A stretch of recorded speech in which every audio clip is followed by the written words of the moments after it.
What's good and what's going on? We're back with another video.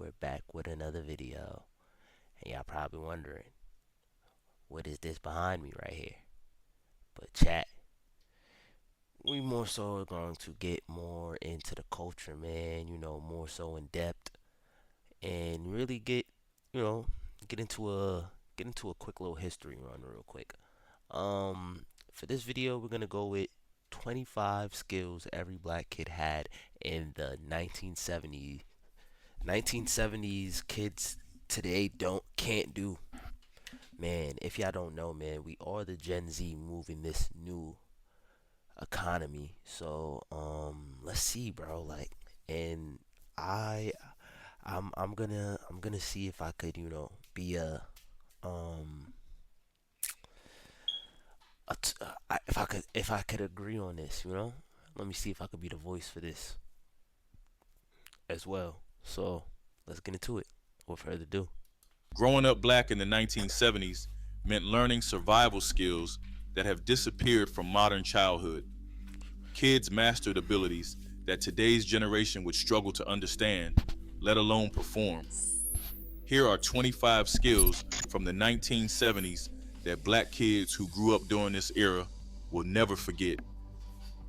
Ironing your own Sunday clothes before Holy doom. Holy doom. Yo, bro. Yo, bro.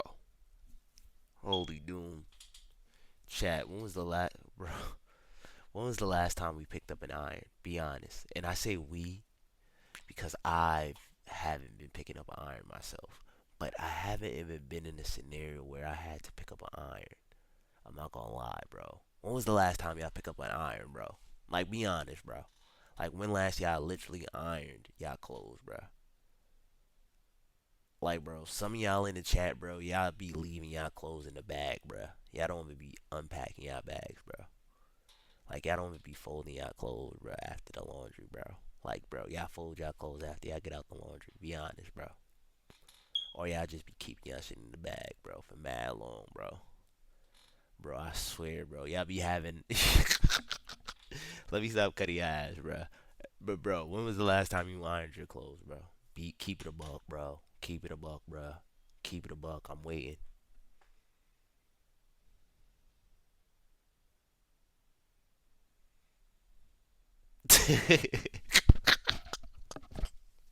Think I'm saying this because I don't do it myself too, bro. So don't lie, my boy. Don't lie, don't lie, don't lie. I mean, yo, respectfully, let's be honest here. If it's a dress up clothes, I'll iron it respectfully, just for the occasion. Like I literally have to. There's no choice around that. But as in, like let me put y'all on the bull for people who don't iron. This is what you want to do after you wash your clothes. Make sure you put it in the dryer. Put the dryer on the most hottest you could put it on. Put it on the highest. Put it on the highest temp. Once you take that out, bruh, you don't even need to do all that iron, bruh. It does it for you. W. church was a non negotiable skill that every black kid in the 1970s had to learn. There was no sending wrinkled shirts or dresses to school or church, and mothers made sure their children knew how to handle an iron by the time they were old enough to reach the ironing board. Kids learned to test the heat with a damp finger, to spray starch on collars and cuffs, and to press creases into pants that would stay sharp all day. The smell of hot steam and crisp fabric filled bedrooms on Saturday nights as kids prepared their outfits for the next morning. Making a That's mistake fire. meant scorch marks that ruined good clothes, so concentration was essential. Grandmother supervised the first few attempts, Damn. teaching proper technique and the importance of presentation. For black families in the 1970s, looking neat and pressed was about dignity and pride. Kids understood that how you presented yourself to the world mattered, and ironing was the first lesson I in taking agree. pride in your appearance. I agree. Making Kool-Aid with the perfect sugar ratio. Making the perfect Kool-Aid. Now, I'm gonna be honest with you, bro. I don't remember the last time I ever made any. substances of juice, bro. Like, bro, yeah, bro. But making Kool Aid is essential, bro. Like, I mean, you feel me? The right amount of sugar, the right amount of water. I said the right amount of water. Everything plays a part, bro. You just gotta have the sugar on point, not too sugary, not too. You gotta have balance. Balance is key in making Kool Aid. But um, I really feel like we strayed away from making Kool Aid. I mean, I don't know who still use the powder mix, bro. Be honest, like, I still use the powder mix. Like, I don't know. Like, when was the last time? I'm not even gonna lie. Don't remember the last time I used no Kool Aid. Was a culinary skill that separated the amateurs But I from the do know how to make experts it. in black I households feel like during the everybody knows how to make Kool Aid 1970s. still, bro. Every kid had to learn the balance between too sweet and not sweet enough, a formula passed down from older siblings and cousins who had already mastered the art. The process started with the giant pitcher that lived in the refrigerator, the packet of powder dumped in while dry, and the crucial decision of how many cups of sugar to add before the water. Too little sugar, and the Kool Aid tasted watered down and disappointing. Too much, and it became syrupy and cloying. Kids stirred with wooden spoons, tasting as they went, adjusting until they hit that perfect spot. The bright red or purple drink was a staple at every gathering, cookout, and after school snack time. Fire. For black kids in the 1970s, making Kool Aid right was a point of pride. You You had wanted to your know how to pitcher make to be that the Kool one Aid. everyone reached for, and that meant mastering the ratio. Adjusting the TV antenna for better reception was Alright, bro. Adjusting the TV antenna is crazy. I don't even think I'll. Yeah, bro. I never even. Yeah, bro. I haven't even done some shit like that, bro. Adjusting the TV antennas, I think. Bro, I think I seen some shit like that, bro, but bro, never had one of them shits, bro. Adjusting the TV antennas, bro, it's insane. Like, I mean, a direct TV has some badass cable, bro. Like, every time it storms outside, but I had no antennas, bro. a skill that required patience, coordination, and sometimes a family effort in black households during the 1970s. Before All you cable doing, television, getting a clear picture meant manipulating the rabbit ear antennas on top of the set or climbing on the roof to turn the outdoor antenna. direct TV. Kids became experts at holding the metal rods at just the right angle while someone else watched the screen and shouted directions.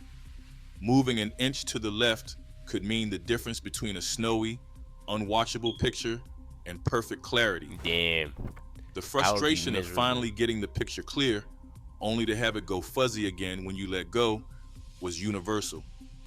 Some families wrapped aluminum foil around the antenna tips, swearing it improved reception. Kids learned to stand perfectly still, sometimes for entire programs, because any movement could disrupt the signal. For black families in the 1970s, adjusting the So antenna when they fixed was a that shit, bro, shared like ritual that had to that be in brought like a everyone Everybody Hate together Chris around the episode, bro. television set. Like that shit had to be in that Answering era, the bro. telephone with proper manners was drilled into every black kid. Bro, how y'all pick up the phone, bro? Like how y'all pick up the phone nowadays? Like, bro, I'm not gonna be honest with you, bro. Like, do people even be like, "Hello, how y'all days?" Like, "Hello, who is this?" "Hello, nice speaking to you." Like, how y'all pick up the phone? Like, I feel like people just don't be caring no more. Niggas just be like, "Yo, hello, who this?" Yo.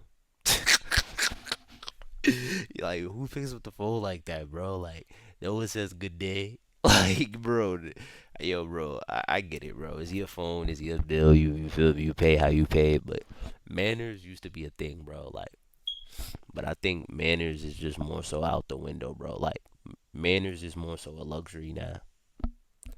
Sounds crazy to say. Manners is a luxury. Like, I'm not even gonna lie. It's like During the 1970s, because how you spoke reflected on the entire family. When that rotary phone rang, children knew exactly what was expected. You picked up the receiver, spoke clearly, and said something like, "Hello," This is the Johnson residence, or good evening. May I ask who is calling, please? Yeah, you're not Mumbling, getting that. saying yeah or what, or failing to identify yourself was not tolerated. Parents and grandparents monitored those phone conversations, ready to correct any slip in etiquette. Kids learned to take messages accurately, to be polite even when the call was not for them, and to never hang up without saying goodbye properly. The telephone was expensive and important, not a toy to be played with. For Damn. black families in the 1970s, telephone manners were part of teaching children to present themselves well in all situations. That skill translated into job interviews, professional settings, and social interactions for the rest of their lives. Taking phone messages accurately on paper was a responsibility that black kids in the 1970s took seriously. Missing information could have real consequences. When someone called for a parent who was not home, children had to write down the caller's name, phone number. Word. We need to get back to writing stuff on paper, bro. Right back, bro. Get back to writing stuff on paper, bro. Like, that means something, bro. Like, start writing stuff on paper, bro. Like, take down an address on paper. Get a girl phone number by paper. Do something like that, bro. Pull out a little notebook. Just write down her phone number. Write down her name, her phone number, and do something like that. Like, write down a place you want to go to. Like, try something like that for a little while. Like, do something a little, you feel me? Surprise yourself a little, man. Like, don't just use the, you feel me? I know it's easy to take down the phone, but it means something. It means something when you pull out that paper real quick and be like, all right, bet, all right. I'll write down your name. What's your name? Number. Alright. It show something different. Like, you feel me? Like, do something like that, chat. Or Reason for calling, and the time of the call. The notepad by the telephone was always ready, along with a pen or pencil that actually worked. Kids learned to repeat numbers back to make sure they got them right, to ask callers to spell difficult names, and to write legibly enough that adults could actually read the message later. A missed message could mean a lost job opportunity, a forgotten appointment, or an angry relative wondering why no one called back. Parents reviewed messages when they got home, and sloppy work was corrected immediately. For black kids in the 1970s, message taking was an early lesson in responsibility and attention to detail that prepared them for more complex duties as they grew older. Reading a roadmap during family trips. reading the roadmap. Holy doom. Reading the roadmap. Bro, chat. I don't even think I ever even seen one of these, bro. I'm not even gonna lie to you, bro. Like, chat, what are we doing? Like, if we was in a situation where we need to use a roadmap, like, chat, you think we could find our exact location, like where we're at right now, and just pivot from there? Like, I think we're cooked. Holy doom. Shit, thank you for AI. Strips was a skill that black kids in the Yo, now let me stop. Let me 1970s stop. We learned need to out of know this, necessity bro.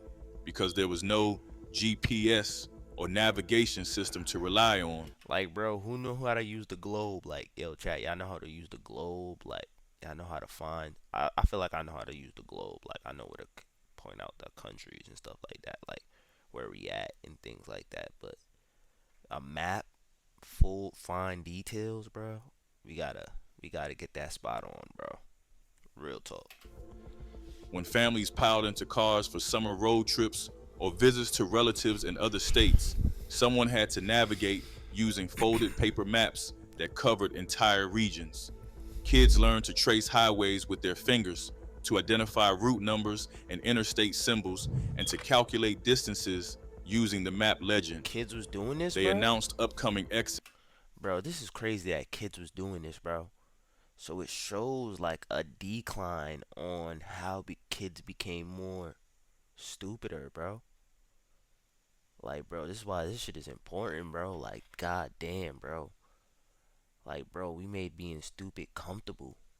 Like, bro, kids is actually reading road maps, bro. And I'm over here 24 and I'm talking about I don't know how to use a road map, bro. Nah, bro, bro, bro, bro, bro, bro, bro, bro, bro, bro, bro, bro. Nah, bro. Yo, we gotta push facts, man. This tough. Like, bro, think about it, bro. Thank you, bro. I know I'm not tweaking, bro. Like, it's kind of crazy when you think about it, bro. It's like GPS and AI before GPS and AI, bro. Like, bro, that's what is like crazy to me, my boy. Liquid one melt, bro. Think about it, bro. Like, bro, we used to be OD smart, bro. Like, this shit fake slowing us down. Like me having to pull out my phone every second, like, all right, bet where I'm about to go, where I'm about to go, where you need me to go. Like that shit's make me feel like a little controlled in a way. Like I don't like that. That make me feel a little uncomfortable now. Like I feel away. Like hold on, where's my ability to do something? Like that's taking away my abilities to do shit. Like hold on now. I know I'm smarter than this. Like it's making being dumb way more comfortable, and I fake feel away about that shit. I don't know. Maybe I'm tweaking. Warned about construction zones marked on the map, and helped plan rest stops and gas station But that shit breaks. is so easier, bro. Unfolding It and makes it so refolding those easier, maps bro. We correctly just like that was a direct skill in information, itself, bro. I and a get it though. badly folded map could cause chaos in a moving car. For black families driving through unfamiliar areas, especially in the South, having accurate navigation mattered for safety as well as convenience. Kids who mastered map reading became valuable co pilots on long journeys, sharing the mental load of Nah, getting I the don't believe family a to their fucking baby like that destination. was giving directions, bro. Telling time on an analog clock instantly All right, reading an analog clock. All right, that's easy, bro. That's easy. That's common sense, bro. That's common sense, bro. Like that time right there is like 12:40, 40. That's like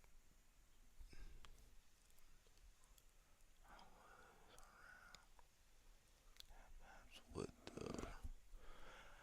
I'm 34 and I was around grown ups looking at maps with rents before GPS. You see? You see? And that's like something that just never leaves you. You know, that's like that's like that right there is something that just never leaves you, yo. Like you that's a skill right there, like that they just throw away. You know? Like that means something. Reading a reading the analog clock, bro. I know a lot of people who don't know how to read these shits, bro. Like that shit is a problem, bro. Like they don't know that the in betweens right here, like the little dots right there is like each one is like a minute, and then the fifth one is like hold on. 5, 20. Each one is like 10 minutes. Each one is 10 minutes, right? One is wait a minute. One. Nah, yeah. Each one is a minute. Each one is a minute. Each one is a minute, bro. Each dot, the dots are practically 5, 5, 20, 25.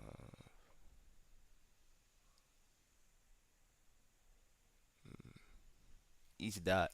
Yeah, was a bro. fundamental But I skill know how to read that them every shits, bro. Them black shit's kid in the easy, bro. 1970s possessed Them without shit's thinking easy. twice. Digital watches and clocks were rare and expensive, so children learned to read the traditional clock face from an early age.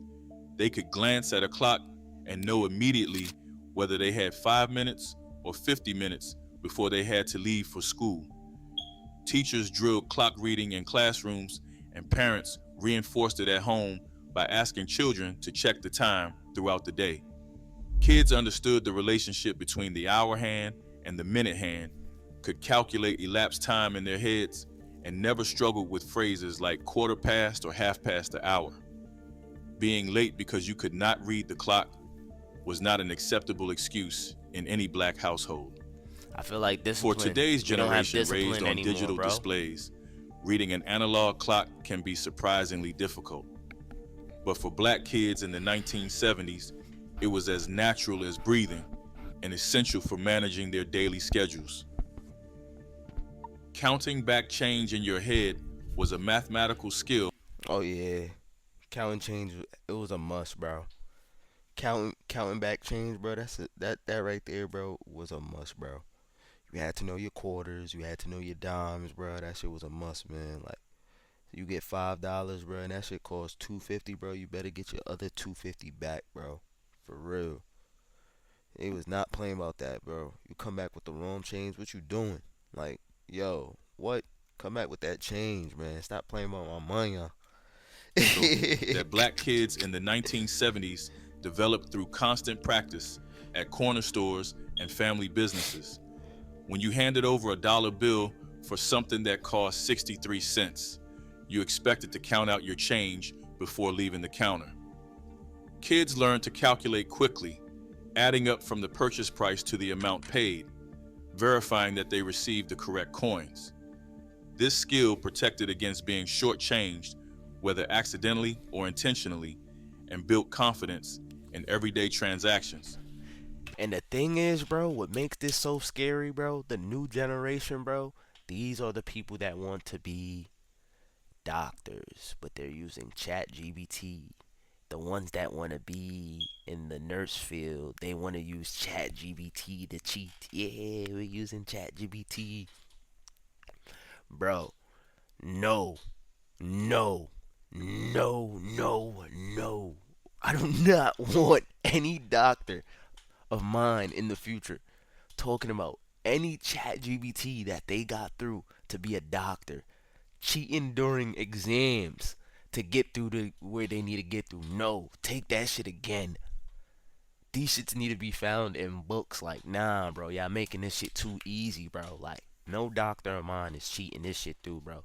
Y'all getting this shit through the slums, bro. Y'all not getting this shit too easy, bro.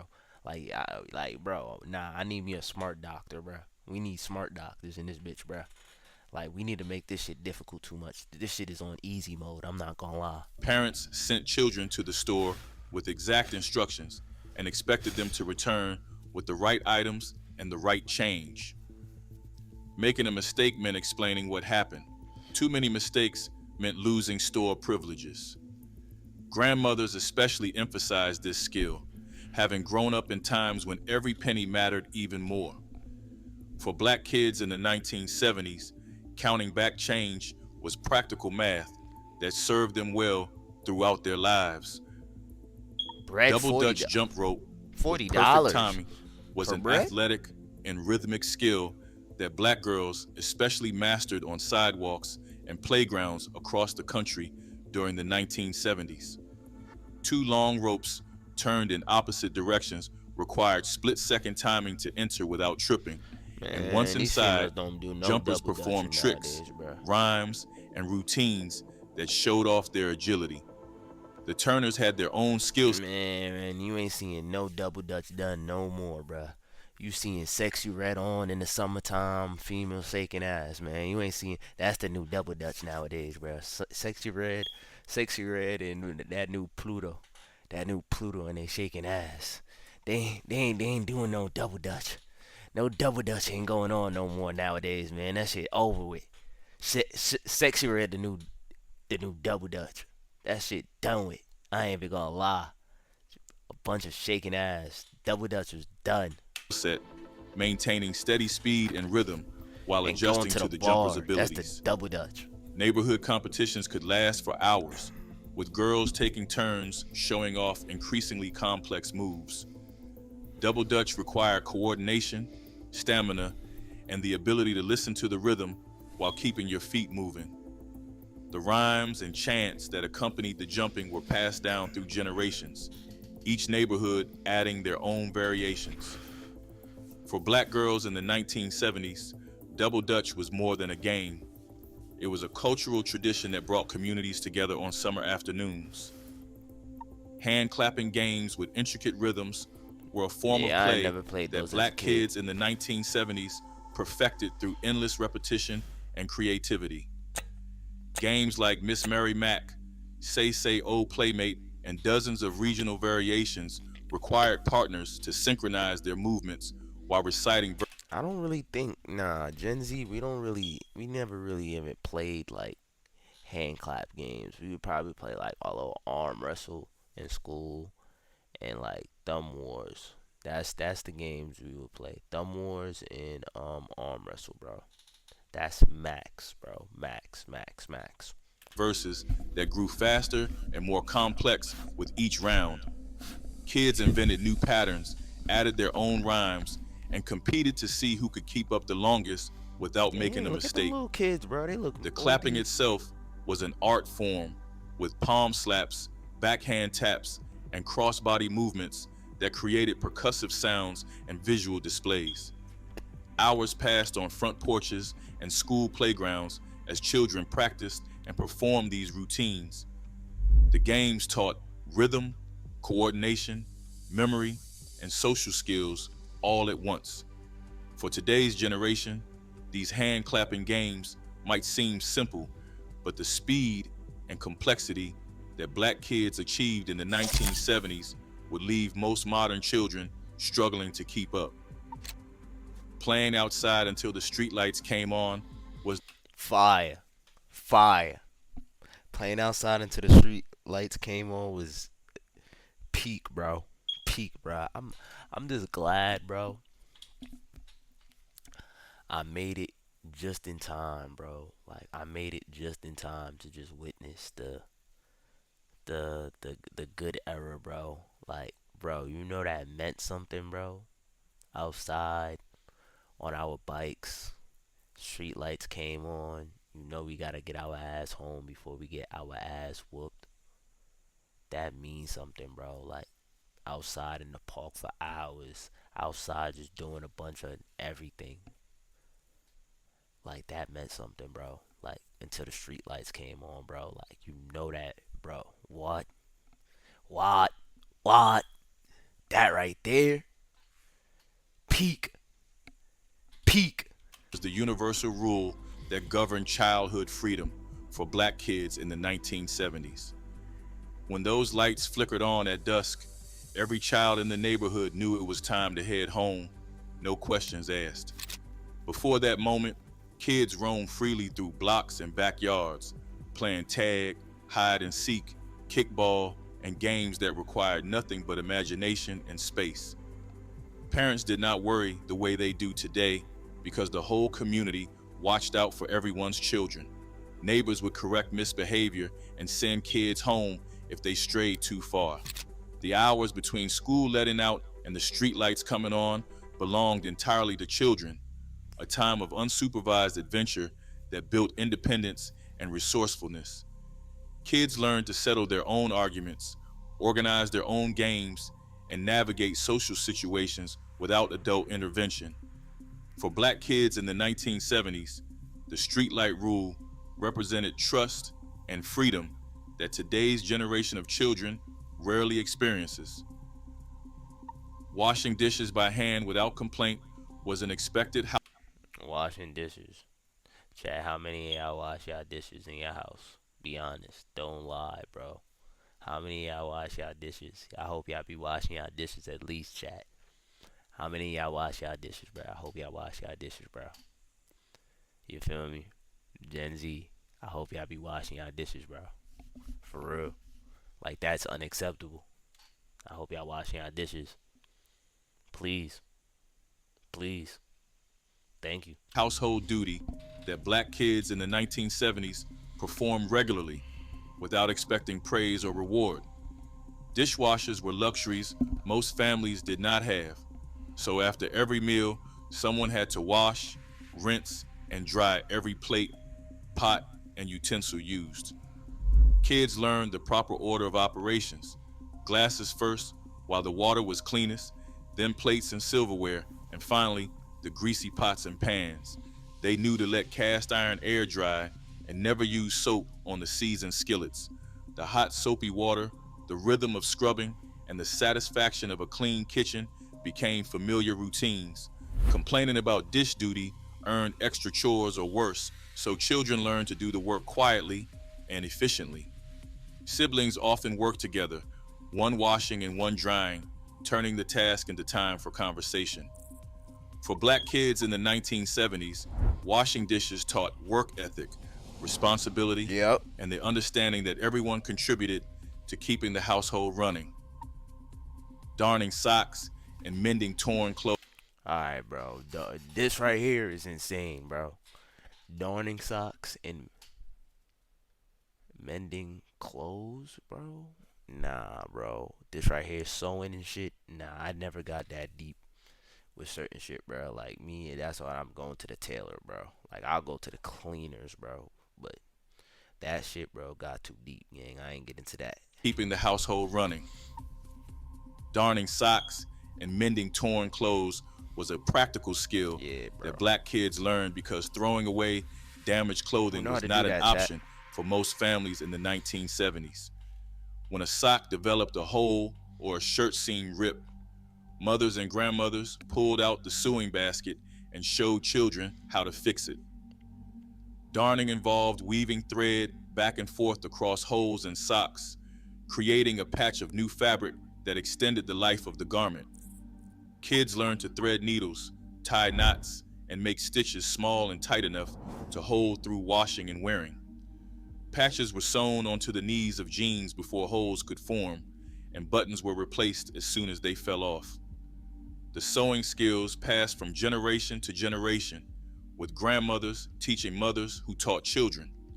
For black families, stretching every dollar in the 1970s, knowing how to mend clothes was not optional. It was essential survival knowledge that kept families dressed without breaking the budget. Starting the furnace or fireplace safely Starting the furnace or the fireplace? Alright, bro. This is insane. Alright, bro. This is Flintstone shit, bro. Starting the furnace, bro. He's talking about adding coal to a fireplace, bro. This shit's crazy, bro. Nah, gang, bro. We all know how to use a thermostat, but this right here, nah, bro. Imagine, bro, we had to hunt out coal to get heat. Yo, this shit is insane. was a responsibility that older black kids took on during winter months in the I 1970s. keep saying black kids and Many showing white homes kids, still bro. They relied on running oil around. furnaces that required manual lighting or wood burning fireplaces that provided the main source of heat. Kids learned to check pilot lights, adjust thermostats, and recognize the Damn, smell of bro. Kids gas used that to be meant something smart. was wrong. Kids used to be smart, Those with bro. fireplaces knew how to stack kindling and logs properly, how to open the flue to prevent smoke from filling the house, and how to manage a fire safely without letting sparks escape. Mornings often meant waking up to cold houses and being the one responsible for getting heat going before younger siblings got out of bed. The skill required careful attention and respect for the danger involved. Parents trusted their children with this important task because they had been properly trained. For black families in the 1970s, teaching kids to safely manage heat sources was part of running a functional household. Hand washing delicates and hanging them to dry was a skill that black kids learned because certain items could never go in the washing machine. Sunday Hand dresses, washing? nice Nah. blouses, undergarments, and Nah, anything with bruh. lace or delicate fabric required gentle hand washing in the bathroom Nah, sink bruh. or a basin. Kids learn to use cool water, mild soap, and gentle squeezing motions that clean without damaging the fabric. Wringing had to be done carefully to avoid stretching or tearing, and items were laid flat or hung on special racks away from direct sunlight, which could fade colors. The process took patience and attention, qualities that children developed through practice. Girls especially learned these skills as they got older and learned responsibility for their own delicate clothing. For black families in the 1970s, taking care of nice clothes meant they lasted longer and looked better, which mattered when budgets were tight and replacing items was difficult. Sharpening kitchen knives on a whetstone was a skill that black kids in the 1970s watched their fathers and grandfathers perform with focused precision. A dull knife Bro, we know how to sharpen knives, chat. Chat, does anyone? I know how to do it. I know how to do it. But like, yeah, I know how to do it. Well, iron sharpens iron. That's all you need to know, bro. Iron sharpens iron. That's it. Literally the easiest way for me to explain this to y'all. Iron sharpens iron. Like, bro, I don't want to hear nobody. I gotta go on TikTok to find out. Bro, iron sharpens iron, bro. That's it, bro. You feel me? Iron sharpens iron. That's it. That's how you sharpen a knife, bro. This shit is crazy. Like, kids don't know this today, bro. This shit is crazy, bro. Holy doom, bro. Damn. My youth. I gotta. Yo, we're cooked. Was dangerous and useless in a kitchen where cooking happened from scratch every single day. The whetstone lived in a special spot, often under the sink or in a drawer, and the ritual of sharpening was almost meditative. Kids learned to hold the blade at the correct angle, to draw it across the stone with steady pressure, and to test the edge carefully on paper or their thumbnail. The sound of metal against stone and the sight of a skilled hand Yeah, I ain't bringing a never do it blade back against to stone. life That's was crazy. mesmerizing to young eyes watching closely. Some families passed down the same whetstones through generations, I the don't use no surfaces whetstone. worn smooth from That's decades crazy. of use. For those kids, learning to sharpen knives was part of understanding how to maintain and care for the tools that kept the household functioning properly. Canning vegetables and preserving food for the winter was a skill that connected black kids in the 1970s to generations of ancestors who had survived through careful planning. Summer gardens produced more tomatoes, green beans, and peppers than any family could eat fresh, so the excess was preserved in Motherfuckers is not even eating vegetables no more, bro. They just eating Popeyes $5 for shrimp bus. Yo, bro, they just eating $5 baskets and shit like that, bro. They not even preserving vegetables and shit like that and canned goods. Like, bro, this shit is crazy, chat. We're doomed. glass jars that lined pantry shelves. Kids helped wash vegetables, sterilize jars in boiling water, and pack the produce tightly before the lids were sealed. The pressure cooker hissed and rocked as jars processed, and children learned to respect both the equipment and the science behind safe preservation. Mistakes could mean spoiled food or worse, so the process required attention and precision. The reward came in winter months when a jar of home canned tomatoes turned into soup or spaghetti sauce. Fire. For black families in the 1970s, canning was about self sufficiency and making sure there was always food in the house, regardless of what money was available. Cooking a full meal on the stove from scratch was a skill that black kids in the 1970s developed out of necessity and family tradition. There were no microwaves in most homes, and eating out was a rare luxury, so every meal came from raw ingredients prepared in the kitchen.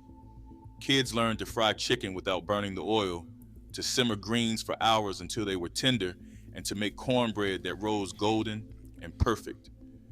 They understood how to manage multiple burners at once, timing everything so that dishes Damn, finished kids know how to together, cook? hot and ready to serve. Grandmother I ain't gonna lie, them kids back in the days was like young men. Shit. Young men and young women. God damn. Shit.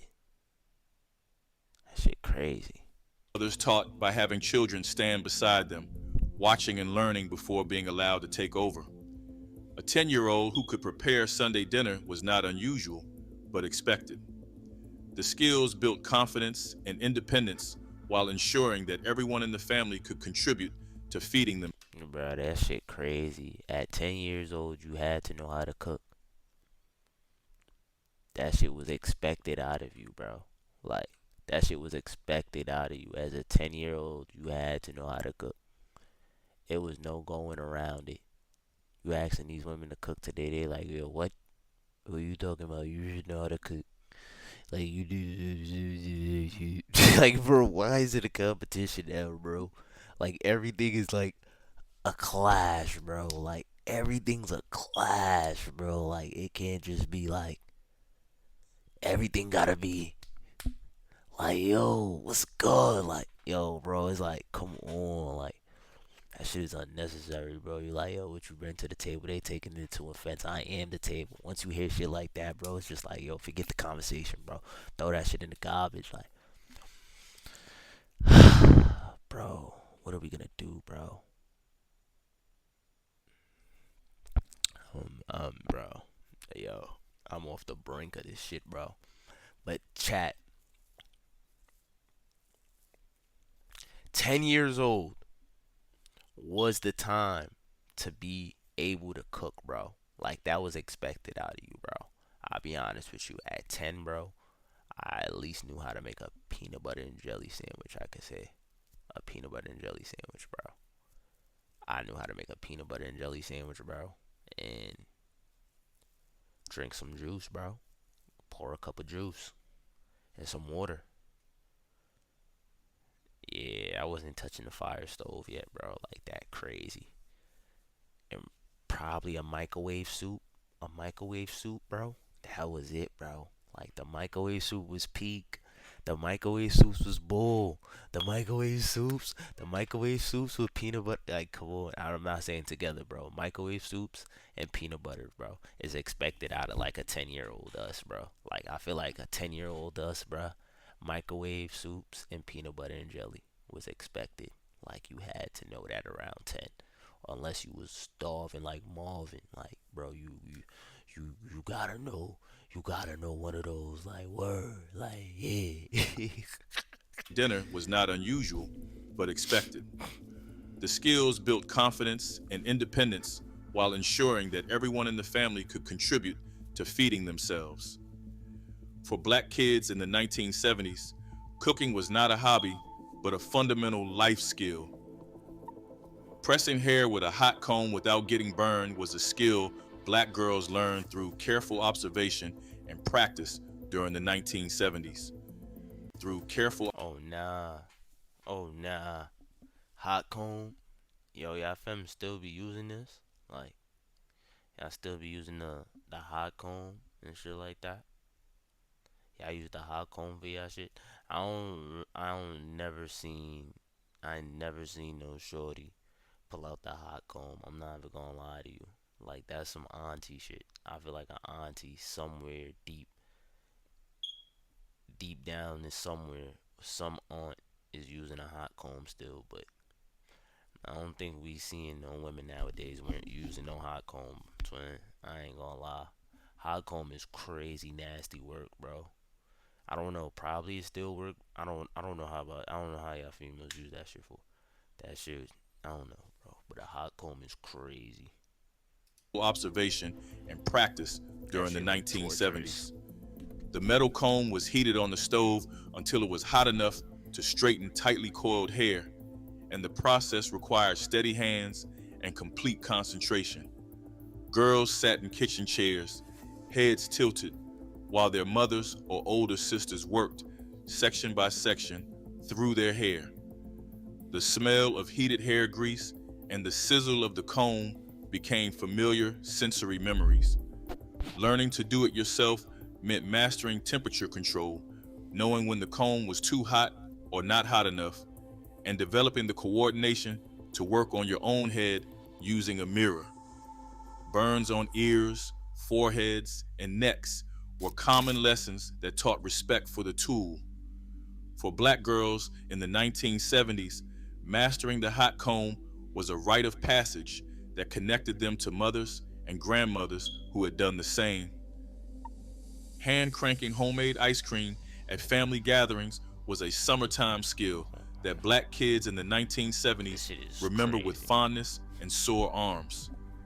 The old fashioned wooden ice cream maker required rock salt, ice, and continuous cranking to transform cream, sugar, and vanilla into a frozen dessert. Kids took turns at the handle, their arms growing tired as the mixture thickened and the crank became harder to turn.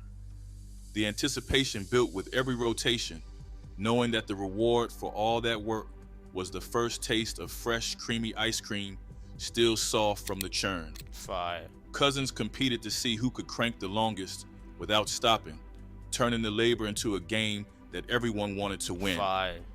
The adults added the rock salt and ice, managing the technical aspects, while children provided the muscle power. For black families in the 1970s, homemade ice cream was a special treat reserved for Fire. reunions, cookouts, and holiday celebrations where the whole family gathered together. Damn, Chad. Like, Chad, man, like, I don't know, bro. Like, y'all still be having, like, family reunions that look like this, still, Chad? Like, how y'all family reunions be looking like? Y'all still be having, like, shout out to those who still got, like, family reunions like this, bro. Like, it's kind of rough to get stuff like that nowadays, bro. Like, to get your whole family out like this. Like, that shit difficult. The only time you see shit like this is like if it's a funeral, you know. So for those families who got their shit cored in like that, I salute it to y'all for real. You know, that shit means something. Shout out to y'all. Cookouts and holiday celebrations where the whole family gathered together. Memorizing phone numbers by heart was a mental skill that black kids in the Count 1970s me out. developed because there was no other way to reach the people who mattered. Before cell phones stored contacts automatically, every important number had to live in your head.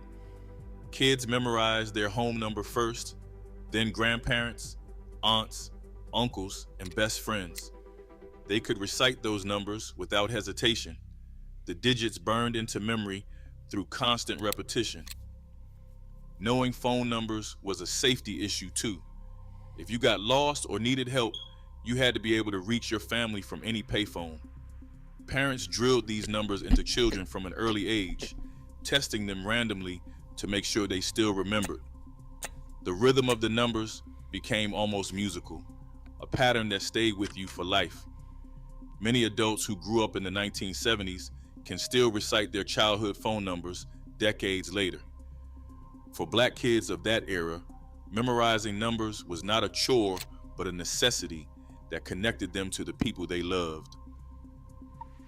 Braiding hair in cornrows and intricate plaits was a skill that black girls learned at their mothers' and grandmothers' knees during the 1970s.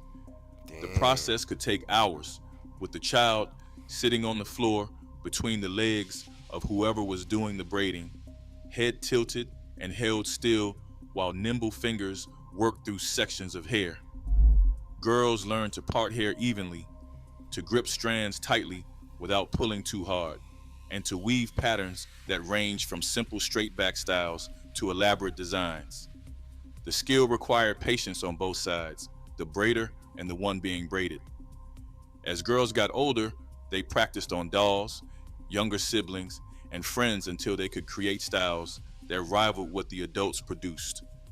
Braiding was more than just hair care, it was bonding time, conversation time, and a passing down of cultural tradition. For black girls in the 1970s, learning to braid connected them to generations of women who had done the same, fingers moving in patterns older than memory. Writing thank you notes in perfect cursive was a social skill that black kids in the Man. 1970s learned because expressing gratitude properly reflected on the entire family. After birthdays, holidays, and any occasion where gifts were received, children sat down with pen and paper to write personalized notes to each person who had given them something.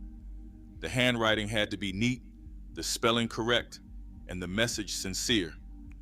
Mothers and grandmothers inspected every note before it was mailed, sending back any that were sloppy or too brief.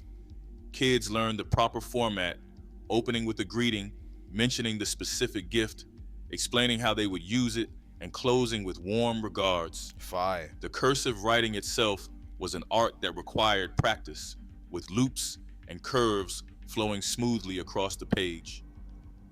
For black families in the 1970s, thank you notes were not optional, but required expressions of good home training. The skill taught children that acknowledging kindness mattered. Reciting Bible verses and hymns from memory was a spiritual discipline that black kids in the 1970s practiced regularly because faith was woven into the fabric of daily life.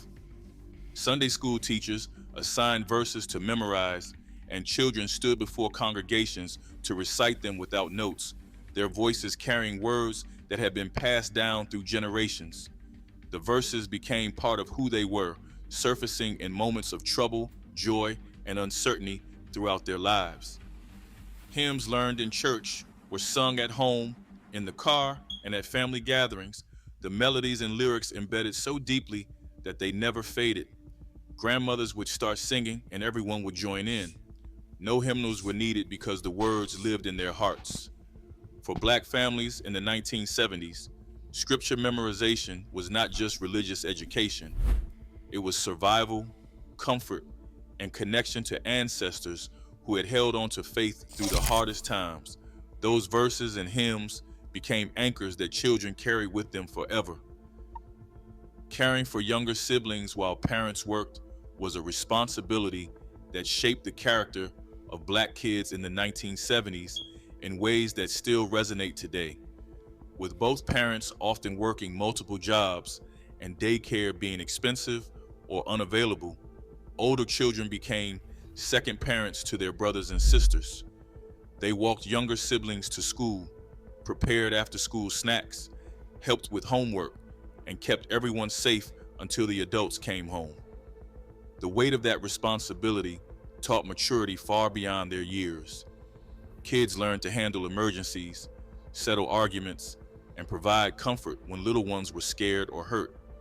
They Damn, it was changed practically diapers, young heated adults, young bottles, men and and women, sang bro. lullabies before they were Shit, old enough to wow, drive. bro. For many black kids, caring for siblings was not a burden, but a badge of honor, proof that their families trusted them with what mattered most. Those lessons in responsibility, sacrifice, and love created bonds between siblings that lasted a lifetime. Fire, fire, man. As you can see, bro, a lot has changed, bro. Like a lot has changed. I didn't even know most of those things. Like, bro, that's crazy, bro. Man, a lot has changed, bro. Will we go back? I hope we can, but we too far gone, chat. Until next video, let's